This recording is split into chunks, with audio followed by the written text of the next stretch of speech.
You're learning with 9 to 5 English. Business English for the workplace.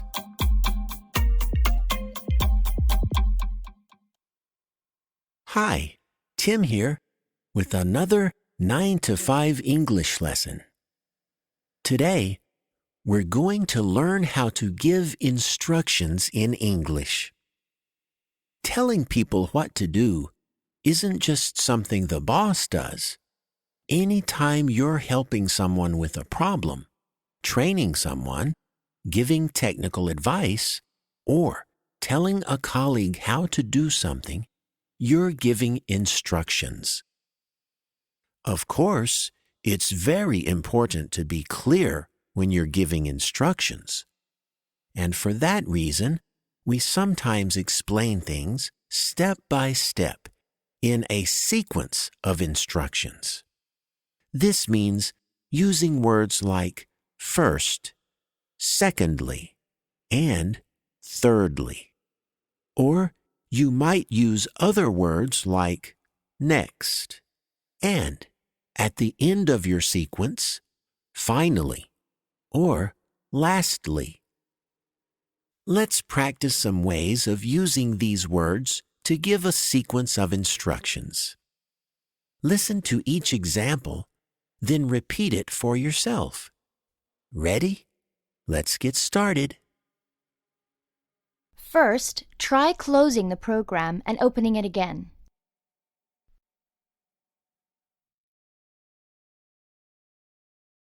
Secondly, I'd like you to complete the rest of the form.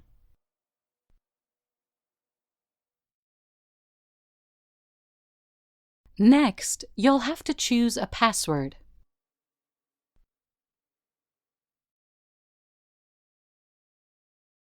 Finally, don't forget to log out at the end of the session.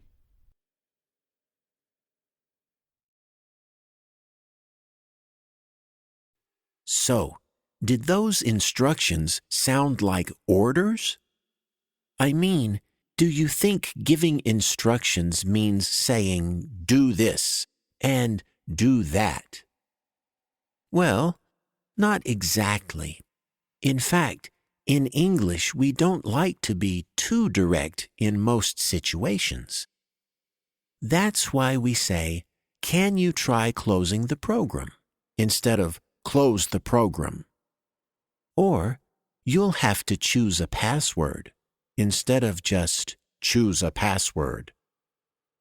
One way to avoid being too direct in English is to use special words called modals. Modals are words such as can and need to, and could and should. Using modals is easy. You just put the modal between you and the main verb. For example, you might say, first, you need to open an account. Let's try some examples of giving instructions using modals. Remember to repeat the examples after you hear them. You'll need to enter your username and password to begin.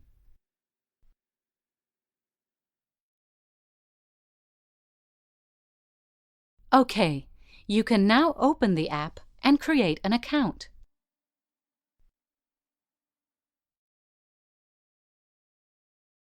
Could you try restarting your device?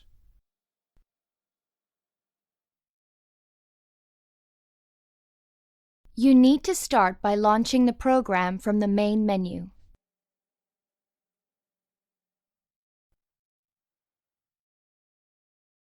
Did you notice that one example came in the form of a question?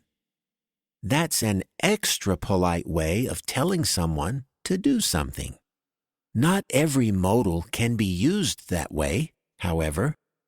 Only can and could will work. For example, could you check if your password is correct? Is just a nice way of saying, check your password is correct. You can also combine sequences and modals to find the right balance between being clear and polite. But what if you're not sure whether you've been clear enough?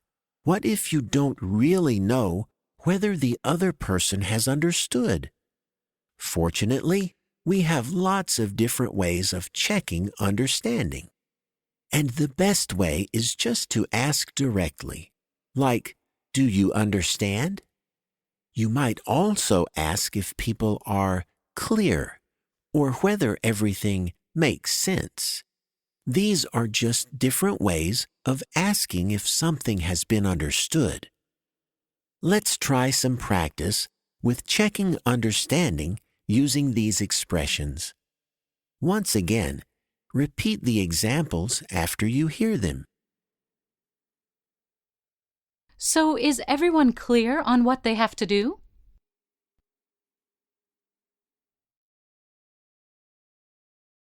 Okay, do you understand how this works now?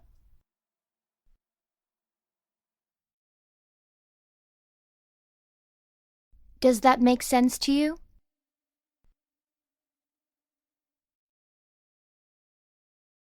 Any questions about what you need to do?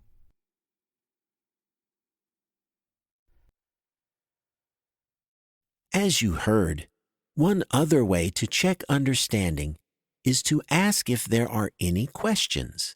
That way, you can find out exactly what people don't understand. Okay, so we've practiced some useful ways of giving instructions and checking understanding. But what do these expressions sound like in a conversation? Let's listen to a short dialogue between Sean and Kim. Sean has asked for help using a machine, and Kim is giving him instructions on how to use it. Let's listen. Could you help me with this? Sure. First, try turning the machine on.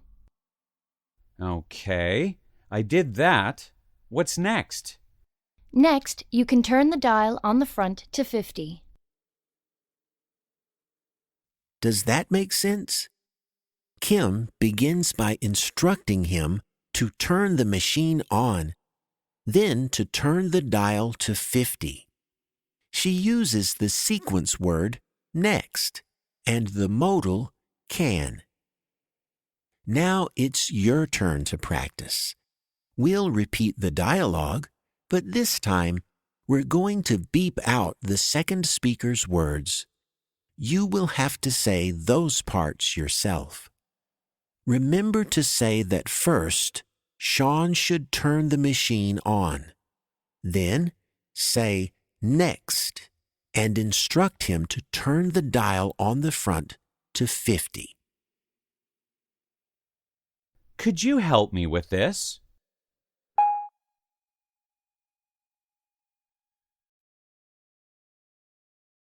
Okay, I did that. What's next?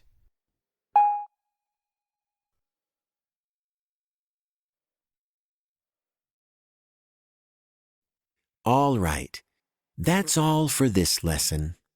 We've learned some great ways to give instructions and to check understanding. We'll be back soon with some more useful English expressions. Until then, so long and happy learning.